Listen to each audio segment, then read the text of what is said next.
AP Euro people, either good morning, good afternoon, or good evening, whichever time that you're watching this. And that's one of the things that I hope is helpful to you instead of doing the whole Zoom and conferencing thing, that you can watch these whenever you have time to do that. So, um, before we start on the lecture, and we are just going to finish up the chapter 25 that we're on now, and I'm not going to go as in depth in the lecture notes as I normally do because this content is not all the way covered in what the DBQ could potentially be about in May. But before I start, I do want to take a couple of seconds to say, not sure many of you are on Twitter, since old people are on Twitter like me, but one of the latest big things on Twitter is recreating famous works of art. And I just tell myself every time I look at it, like, yeah, that's what my students have done because we're awesome.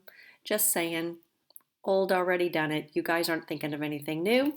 We've already done it. So, we're going to start off where we left. And I also have to tell you one other thing. This thing cuts me off at 15 minutes. I'm doing this without my contacts or glasses, so I don't have to look at myself. So I have no idea when it gets to 15 minutes until it just freezes.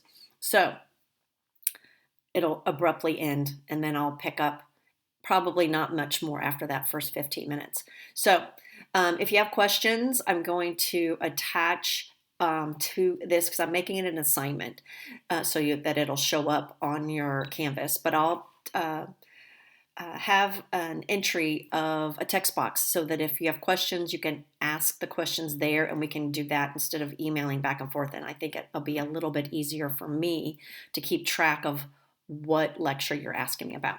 So for those of you, again, that are ready, hopefully you got your stuff at home, you're organized, you're ready to begin, and we're going to continue our lecture. Now, I am not a news anchor person, so I cannot read stuff and look at the camera at the same time. So my notes are over here. So I'll look down, look back, look down, look back. Hopefully I won't make you seasick. But that's the best that I can do in this situation. So here we go. We finished up, if you recall, our last in-class lecture with talking about nationalism, the Congress, or the scramble for Africa, everybody splitting up Africa. And our last one was a look at Italy. And Italy got the territory of Ethiopia. And unfortunately for Italy, fortunately for Ethiopia, Italy was not able to take that territory or that country. Ethiopia's king bought machine guns and met the Italian invaders on their beaches and protected their country of Ethiopia from an invasion from Italy. So our next section takes us to China and the Opium Wars. And we're not going to spend a lot of time on this again because it just again builds up information that is not necessarily part of what our tested area.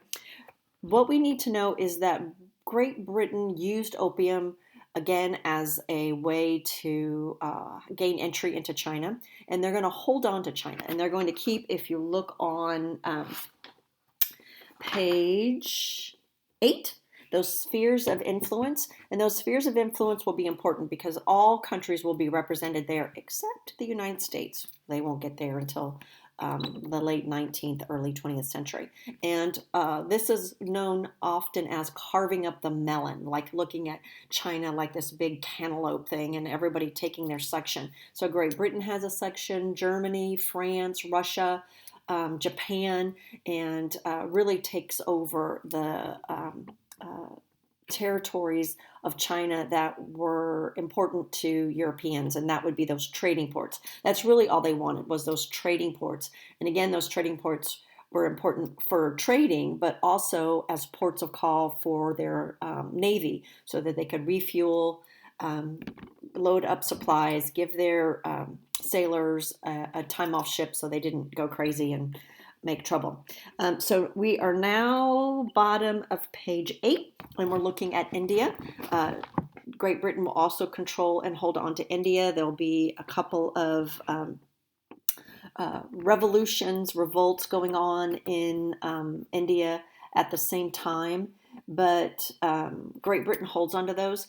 The thing, again, that's important about Great Britain is it does allow each one of these colonies that they imperialize some sense of self-government. They will allow India, and I got to look on page 9, the Indian National Congress, which will allow India some sense of self-government.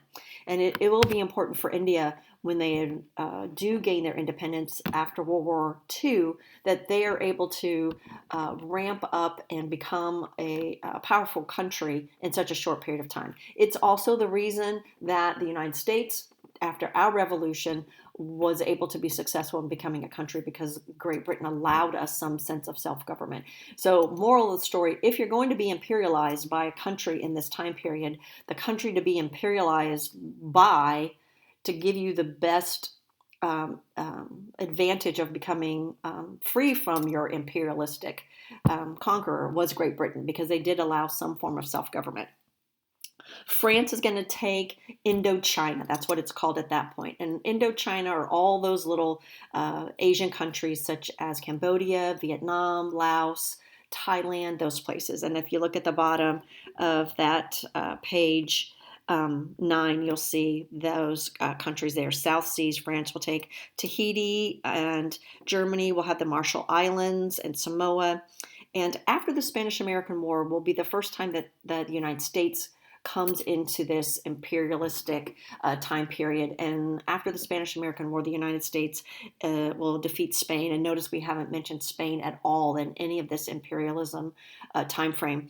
But the United States, after the Spanish-American War, will get the Philippines, Guam, Hawaii, and Cuba. And the United States is doing the same thing as all these other countries. They're looking for resources, but more importantly, they're looking for military bases, places where their Navy can make ports of call to pick up supplies, to refuel, etc. So that's what this imperialistic time period is about, is expanding global military presence of all these European nations. So our last bit, looking at Japan, and again, because we're not really going to move into World War II, sadly, because again, this cut off, we're not really look too much at Japan as a result of that. The top of, I guess I could put this right in front of me. I don't know why I didn't do that. On the top of page 11, we do have are people that are anti-imperialist, and those anti-imperialists, most importantly, will be Karl Marx. And Karl Marx is going to write Das Kapital, which is another book after his Communist Manifesto. And the purpose of that book, I don't know if you guys can see that thing, it's driving me nuts. Okay, the purpose of the Communist Manifesto is, the purpose of Das Kapital, which is capitalism, is to expose all of this imperialism for exactly what it is. It is a way to expand and control countries to increase the profits of the mother country. And again, he is an anti-imperialist. There's not many of them. There's not many anti-imperialists in Europe at all, because this is seen as a very positive event for Europe, and especially this nationalistic pride. Also on page 11, J.A. Hobson, again, most prominent of the anti-imperialists, and he's going to work that, say the same thing, that these things aren't necessarily for the benefit of any of these countries that we're imperializing, and it's not a great idea. So that takes us through that imperialistic time period and brings us up to our next set of notes, the Great War. So what I'm going to do is I'm going to pause this one, or not pause it, I'm going to end this set so that it ends with imperialism, and then I'll start the next one on the Great War to get us up to speed. So, all right, so this one won't end abruptly. I'll be able to say that ends, and we'll continue our next lecture in the next video.